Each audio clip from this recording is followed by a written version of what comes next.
Hello everyone, I hope you're doing fine. Welcome back to another Net for Society webinar. This webinar is about the organization of an info day, something that you will need to face as a Social Challenge 6 NCP. There will be two parts. First, a short introduction video, and the second part would be the real webinar, where we will cover three main points. First, we will talk about what an info day is all about. Second, we will address the questions you need to ask yourselves before starting. And three, we're going to say some useful tips and ideas for this type of events. So we are going to start in a different way today because we had to change a little bit the set. So the initial video that we usually put in first, we're going to show it in the end, and it will serve as a conclusion. So we will start with the second part. What's an info day really about? Well, first of all, the info day is an event organized by National Contact Point on a local, regional or national level. Most of the time, it is about presenting the funding opportunities for research, innovation and market uptake projects related with the specific social challenge or program type the NCP is dealing with. The info day can be a larger one, or providing information on the Last Horizon 2020 calls, and even having a special focus on certain topics in the calls. This type of events are often aimed at universities, research centers, NGOs, small enterprises, or associations and local administrations. The participants have the opportunity to be informed firsthand by experienced NCPs, research and executive agency officials, and discuss with them very specific details, as the info sessions normally have a time for question and answers. And also, we create a lot of networking possibilities during breaks. You really should think of inviting some experts or laureates in order to give your clients their hints and tips on Horizon 2020 proposal writing. An info day usually lasts a half a day or a full day. The program can be this one, for example, an opening by the president of the university or at least someone important for the community in your country. Then you should have a session where you discuss why should people apply by someone from your office or maybe you, but someone who can tell your clients their chance to apply, the success rate, a lot of information that is useful spread in different places, but here you can provide access to in a very specific and direct way.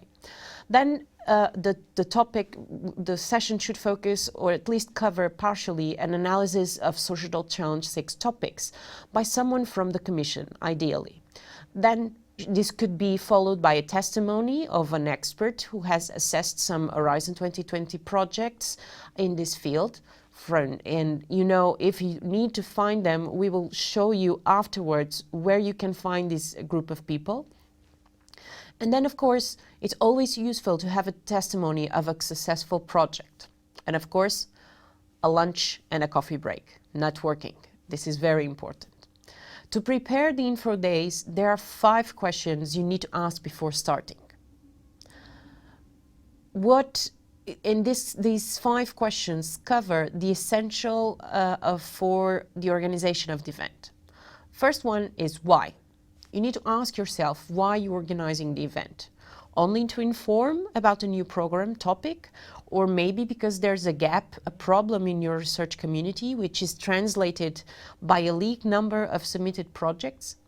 Maybe people are also concerned by some difficulties in finding partners.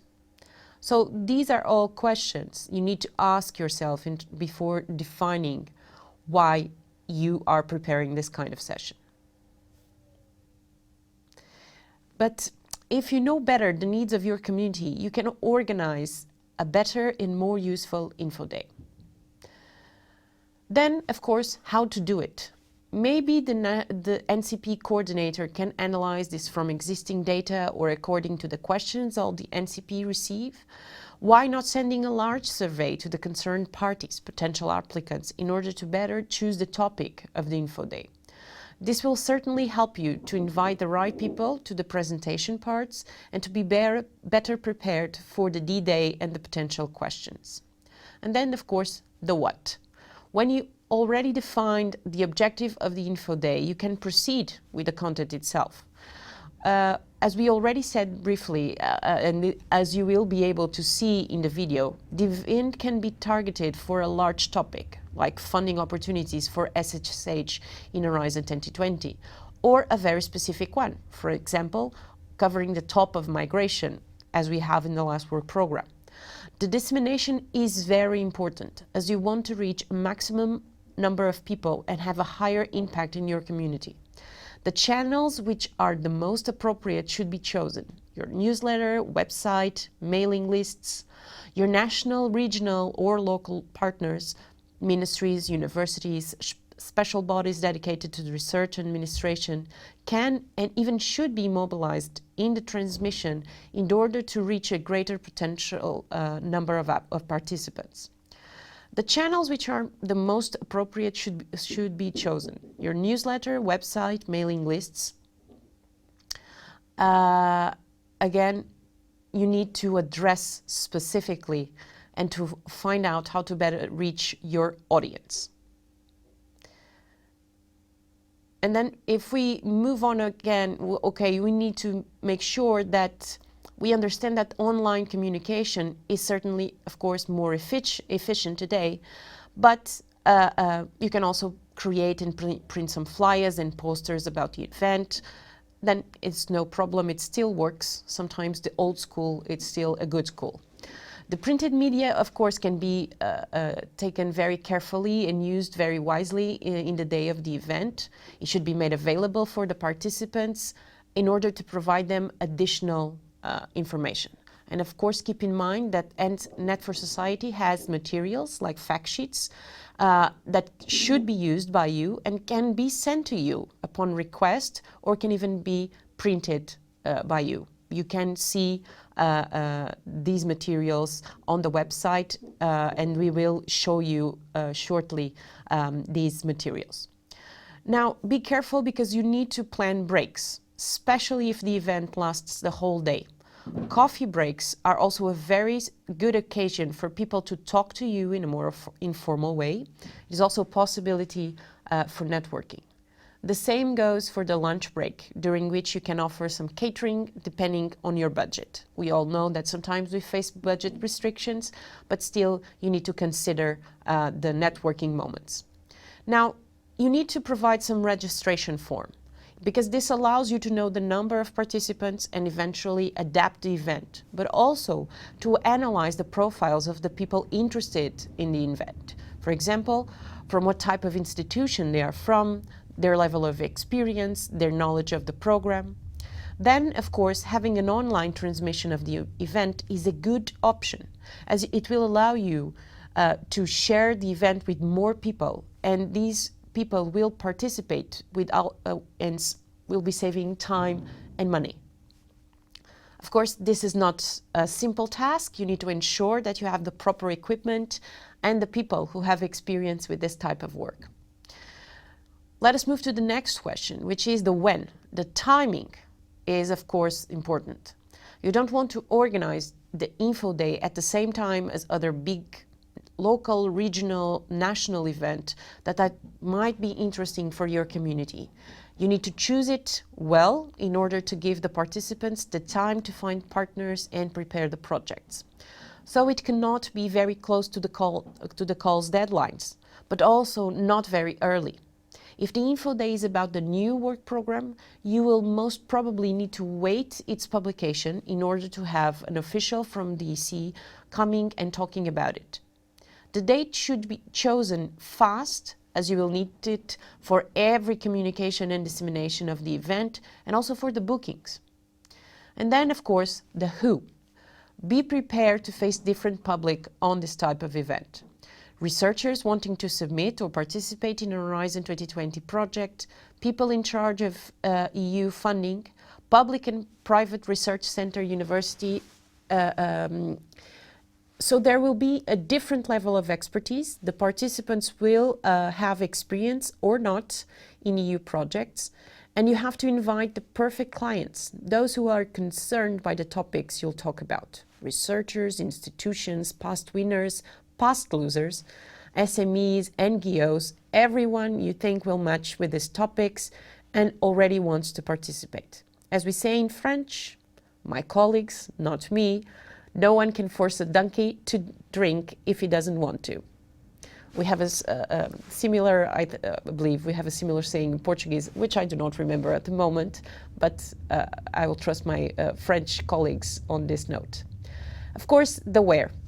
The venue for the event is not to neglect. You need to plan it way before, as you will maybe need to book a specific place.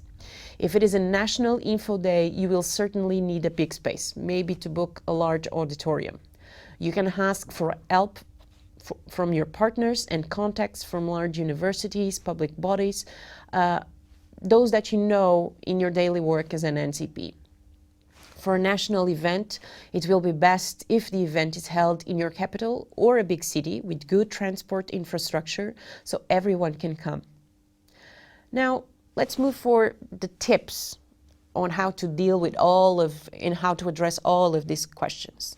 First of all, how to find the experts. We have already seen, I've already told you, we will see very soon that there's a place where you can check out the names of the experts. We will cover that.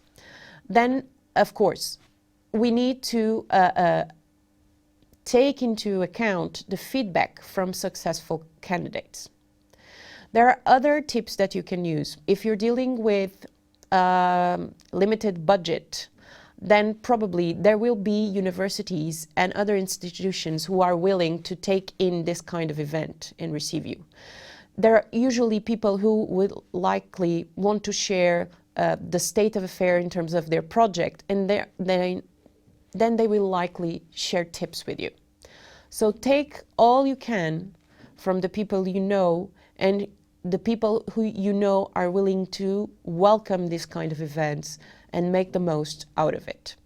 Now I'm going to show you the links, and I'm sorry because as we made a last minute change to the system we're using, we are still dealing here with some adjustments in terms of, you know, the sequence that we had planned for the webinar. And so now I'm going to share my screen with you. I will ask my colleague to allow me to share my screen with you, and then we will explore together the funding and tenders portal to find out where you can find the list of experts. Okay?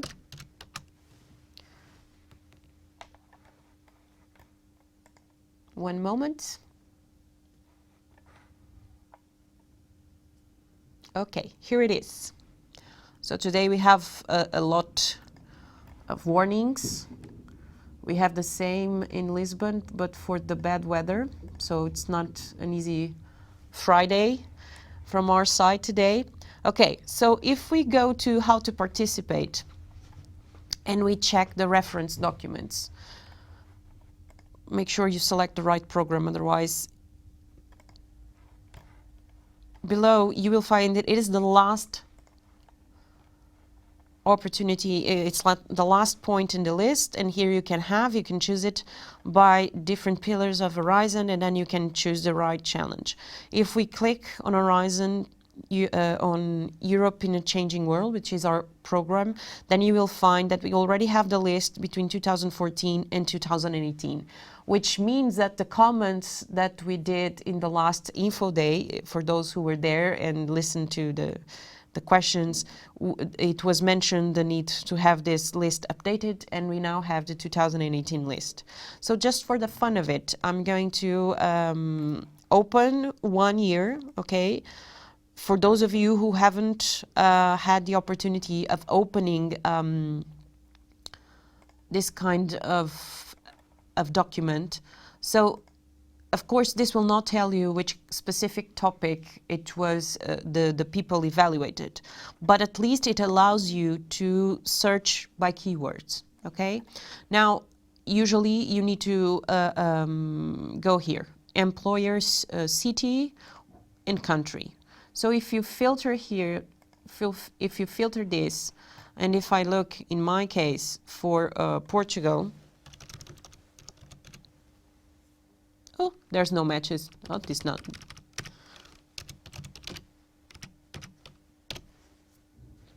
I think there might be a mistake here. Sorry. Maybe I'm not. Yes, I'm not looking in the right place. I'm sorry. Okay. So if I look for the country where the person is working, not their nationality, then I have a list of the people from Portugal who did evaluation in Challenge 6, okay? So I usually keep this list updated in terms of, checking each year who has done this evaluation for our challenge. But another useful tip that I would advise you to do is to check beyond our program, because if you look, we know that SSH is a cross-cutting issue, so it is very likely that people in other challenges with a background in SSH will have done evaluation in the past. And so I usually check those lists and I keep them updated so that you can have a plan B, C, D, and then move on from there. The other thing that I would also suggest you to do is to cross the list of evaluators, of experts, with a list that you have, that you will probably receive either directly from the program committee or from your national representative, and if you don't, you should ask, of the participants who have submitted proposals in the past, either successful or not. I usually like to have someone in the audience, or if it's not possible to have them as a speaker, who has submitted proposals and has done evaluation, because then it kind of feeds the discussion into how you learn from how participants can learn if they become evaluators, and then the kind of conclusions that specific person can share with you. They are, of course, much richer because they have already seen other proposals and they got to know the process from within. So it's very relevant to do it. Now, in what concerns the materials that you can have, and I'm going to share my screen with you again to show you Net for Society website. And I'm sorry because here we have. So we have here, I think I show Net for Society in all our webinars because it has a lot of good material that we can use. Specifically, of course, the fact sheets are one of the most useful resources that we have and that we can have with us, both in our daily work at the office and also when we are going to this kind of event. My suggestion is your colleagues will also be preparing events on their own topics and teams. Make sure that, or at least push to have someone, if it, for instance, we're talking about ICT, where the inclusion of SSH dimension is, I wouldn't say streamlined, but it's evident, then I would suggest for you adding some pressure when your colleagues are organizing their info days to include someone from with an SSH background. This will not be your info day, but it will be a way to reach out to our community nonetheless, because it shows them additional opportunities in other programs. So, of course, these fact sheets are really easy to access. You can download them directly and then, you know, print them on a regular printer, or you can even ask our colleagues at DLR to send you the materials, and I think they will be very happy to do so. Okay, so with this, I think I finish from my side in terms of presentation. Now, I would really like to listen from you in case you have any questions. Let me just recover. You have the chat room, and you can drop us a line there if you want, and I will try to address some questions that you sent. If not, I think I have one or two funny stories that I can share with you. Okay.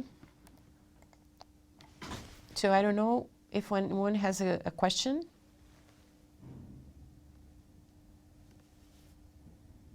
I think Rachel is typing something. And I'm going to ask, okay, since we are not, I think we can have, if you want, you can turn your mic on and ask a question, if someone has. Okay, funny stories. So I once prepared a round table for an info day. Oh, sorry, Rachel has a question, so I will give priority to the questions instead of my funny stories. So Rachel says that doing a presentation on all the topics seems a long presentation. Do you have any tips for not doing such a long, boring presentation, and how to turn it more interactive? Well, it's not very easy to do so. I think in the past, from my personal experience, I have tried to, we at the office, we have tried to do it in different ways.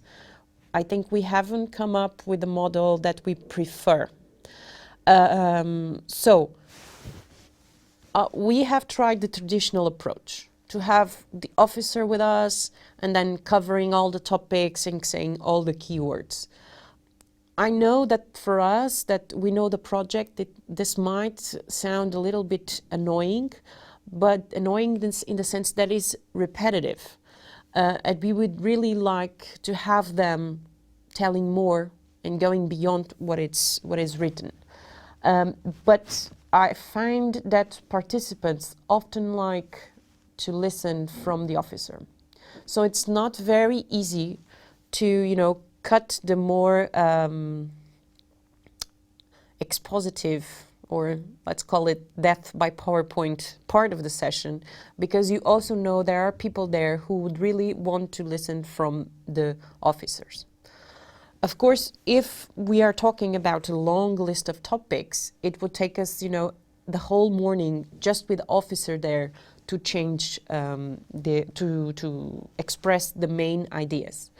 So we have tried to do it in a different way. So the one possible way was to, instead of having one topic per slide, it was like we would have a general table with the name of the topics, and then we would talk about the main keywords.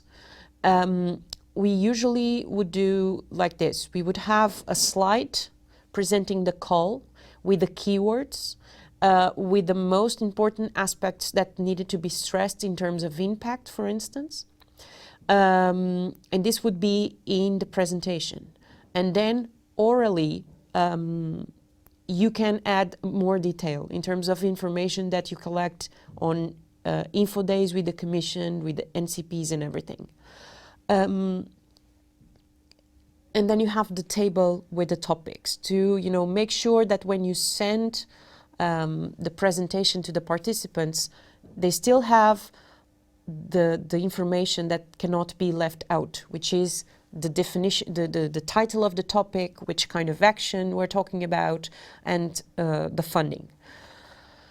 And in the last, I think this year and also in the last year, we have tried more and more to have more moments for sharing experience, but not in the way that, you know, we call an expert or we call someone from a university who has a proposal funded, and then they, you know, go in there and they do a PowerPoint presentation about their ongoing project. This is not the kind of testimony that you want to give to the other participants. So what we have been preparing is more and more to have roundtables, moments of discussion.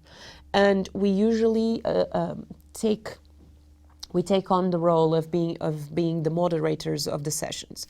So in this way, you need to prepare, you know, you need to have a clear idea of the profiles you want in the roundtable, why they're there. Again, we cover the questions that we mentioned before in terms of participants. And you need to define from the start the purpose of that roundtable. Which are the main messages that you want participants to take back home? And then you prepare in advance a list of questions that you will get to do to as a moderator to the people in the roundtable. And then from that, so we usually have the roundtable, we have the participants there. We do the kickoff with some questions to, you know, to start the discussion, because we know that sometimes from the public it's not always easy to you know, for the questions to start popping.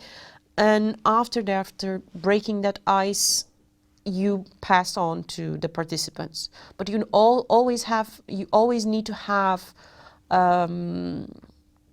you know, a plan B in terms of questions, because sometimes people don't do the right questions, or at least they, you know, take the conversation away from the purpose that you have defined. If we are talking about officers from the Commission, if we have them with us, we will include them in the roundtable, so that they are able to also to reply again to more questions. And these ones will not be focused on the topics, but they will likely be more general, covering issues of tips, good proposals, which projects do you remember, when you're talking about impact, what exactly you have in mind. So these moments are much more informal than the presentation, and because you usually cannot go totally away from, you know, the slide with the Commission, it is usually a nice break with the previous moment. So people will know that in the end of the presentation, they will have 1 hour to discuss and make the questions to people that have experience with it. Okay, I'm not sure if I replied completely to your suggestion, to your question. Sorry. We did an experiment together with my colleague from ICT. We did a kind of a joint event between ICT and Challenge 6 about digital transformation. And our purpose was really to bring the communities closer. So instead of starting with the PowerPoint presentation by the officer that we had in Portugal to present the ICT program, we started with, you know, putting some flip charts in the walls of the rooms and then dividing people in groups. It was kind of a, you know, improvised world cafe, because we wrote on these flip charts the main challenges for the community to you know, work better together. And the purpose of doing this was of course not to find, you know, the solution for this big challenge that is bringing communities closer together, but the main purpose was to allow people in the room to get to know themselves better, because sometimes you have colleagues working in the same building, but they work in different groups and they don't know each other. And then if you put in people from SSH with people from the ICT, we are talking about researchers, we're talking about companies, we are talking about people that probably never talked about a specific and common problem. And so this was kind of an icebreaker. And then it really allowed and set the tone for the rest of the session, because it then, I think even the officer from the commission approached the presentation in a much, lighter way. And then we had the round table with participants and everything. And it was overall, we got a lot of good feedback in the surveys that we do afterwards. Okay, so Rosita asks us about the registration form. Which questions should you ask? Well, first of all, you need their contact, because you will need to do the follow-up in terms of update of agenda and everything. But this is the basic information you will need to make the event operational. But this is always a good moment for you to gather more information from the community you're serving. So, for instance, in our events, we have a standard survey registration form that we send to people in all events. And beyond the event itself, it has the purpose of first understanding who is coming, in the sense of, okay, the people attending these kind of events, are they newcomers yet still at this moment? Or we already have people who are mature, who have experience, who know their business? As I mentioned before, this is crucial for you to understand and to prepare the session. And if you're doing kind of a round table and you need to come up with your questions, this is crucial for you to understand what kind of information you need to gather for the participants. And we also use these forms to update our mailing lists. So we ask people if they want us to include their contact in our mailing lists to receive more information. So this is a way also for us to get to know the community better, and to also broaden the people we have a direct channel with, because in the future, after this event, we will be sending them all the relevant information, links and everything, newsletters, if you have that form of sending information to the participants. So it is very relevant. And then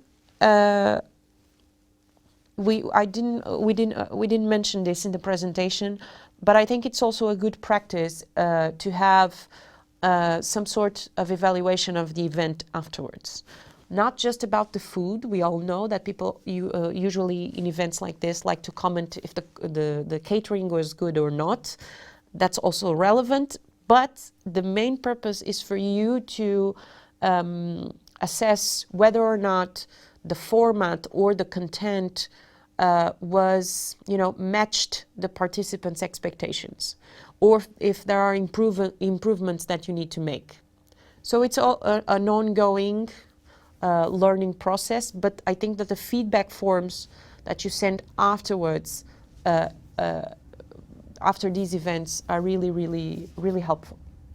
Okay? So, funny stories. I think it was my...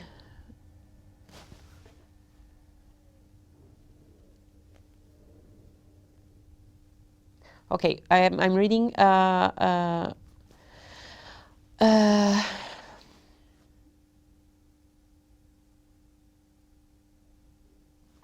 to engage with researchers whose possibilities are less visible when compared to social sciences. I think Rosita here is talking about, people from humanities, history, etc. We all know that there are some disciplines who, even in the sense of, the integration of SSH, are more popular, let's call it like that.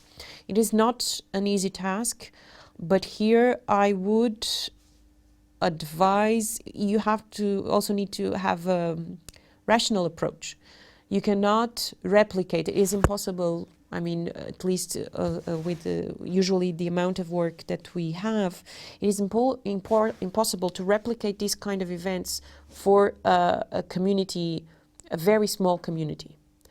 So my suggestion is, instead of having an info day with an officer from the commission, just for people from the arts, just for people from history and everything, try to make more specific sessions. And this, you can organize them and present the topics yourself.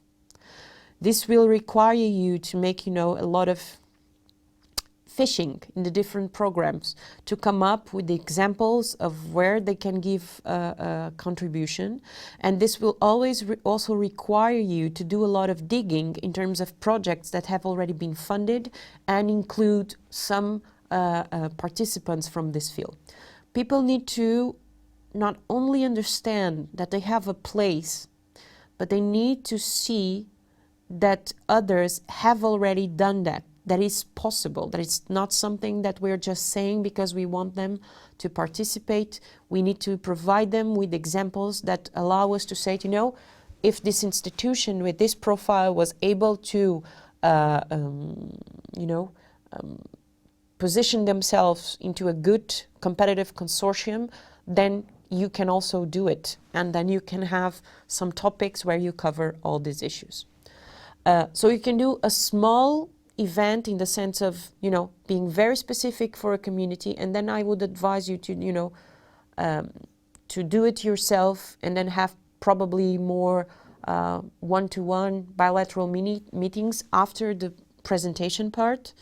Or you can try to make the most of events for the field.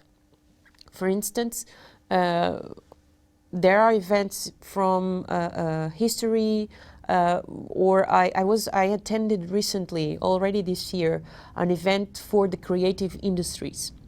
And it was not just for Horizon 2020. So the day was just for creative industries, but they covered a lot of funding opportunities, national and international.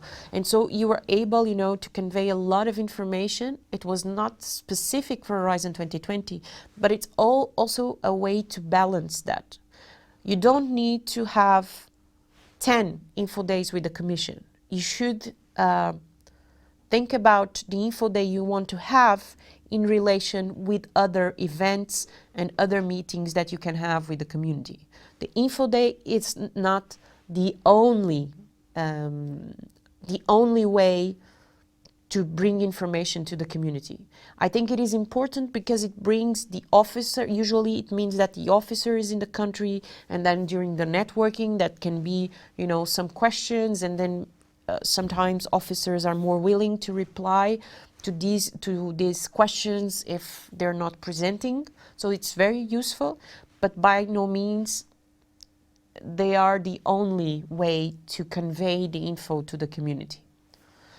In terms of funny stories, I don't know if I think I probably have shared this with you. I think it was my first year as an NCP. It was my first info day, and so we did this info day with the commission, in a very traditional way. So you would have the presentation, and then we would have an expert, and then we would have someone who had already a project running, and they did, this PowerPoint presentation and everything. And overall, we felt it was a little bit heavy.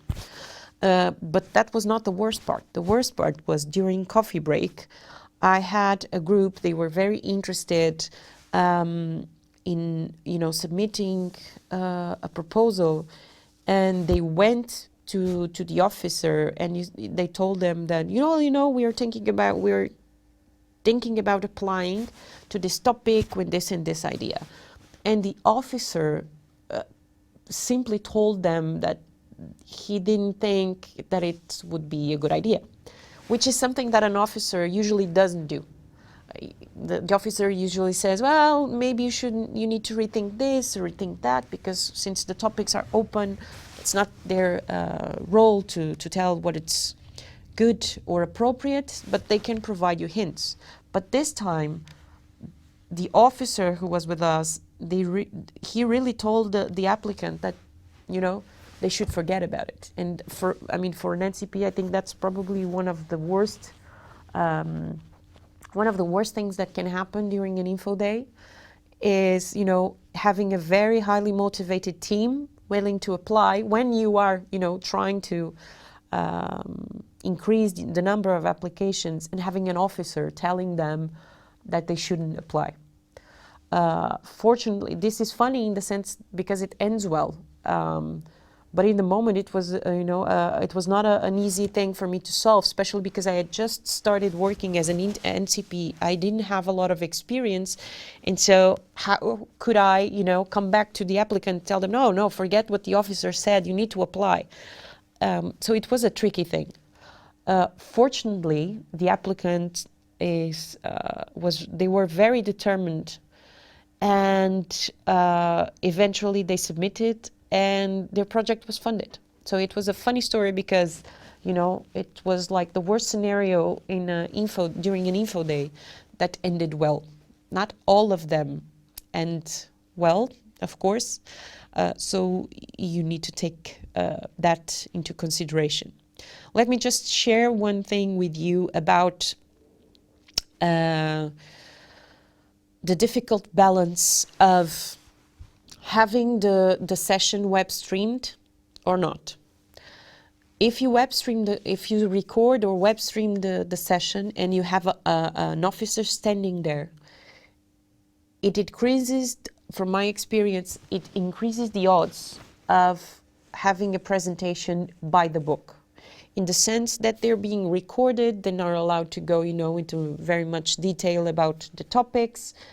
And so you will likely have a presentation by the book, in the sense of, you know, you have the slides and the officer will very likely be quoting sentences from the topic, and that will probably be it, okay? Of course, you will be reaching a broader audience. So it is a trade-off that you need to consider, and you need to think about what's better for your purpose. You can decide to have a mixed approach. You can have the topics presentation being web streamed, and then you can have the moment for the roundtable where the officer is still there answering questions, not being web streamed, so that you can still provide with a more informal, not recorded moment where people can ask questions.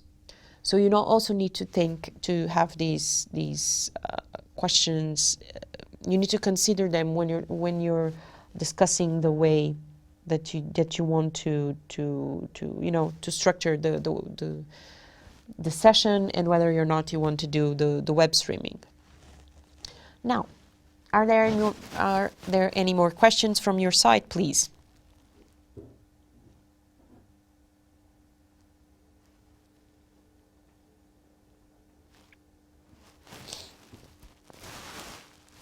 Okay, while we wait a bit for the next question, I can also tell you that one of the things that we have been doing lately during these, even with smaller meetings, we usually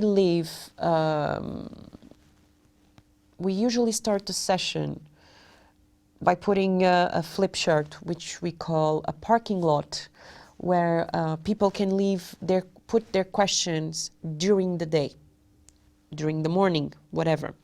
And this will allow you in the end, when you're closing the session, this will guide you in your concluding remarks, because then you will go, during a break, and you collect the questions that people have, and then you can go look back, think a bit how the question addressed these issues, and then in the end, in the closing session, in the part of take-home messages, you can highlight these aspects again.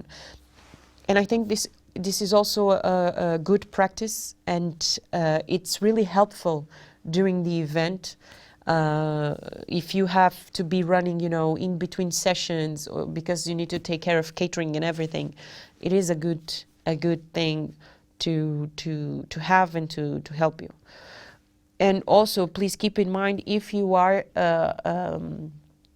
working alone as an NCP for Challenge 6, you will need help to do this kind of events. Don't expect to be able to be moderating a roundtable and to be taking care of registration. You will need help. So ask a colleague in the office to come along. It might be interesting to them to get to know them and to get to know the kind of community that you have in your events, and you will still have someone to help you.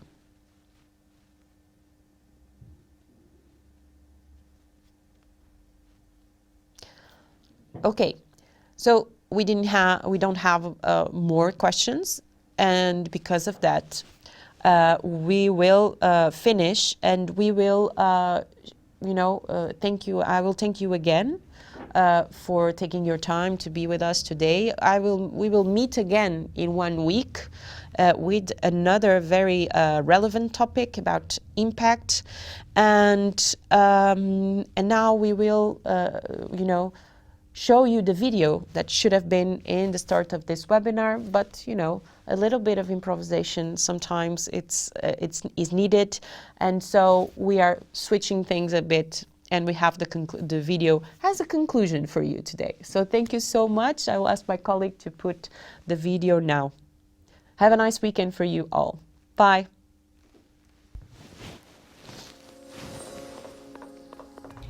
Welcome to the third MOOC of the SC6 NCP series.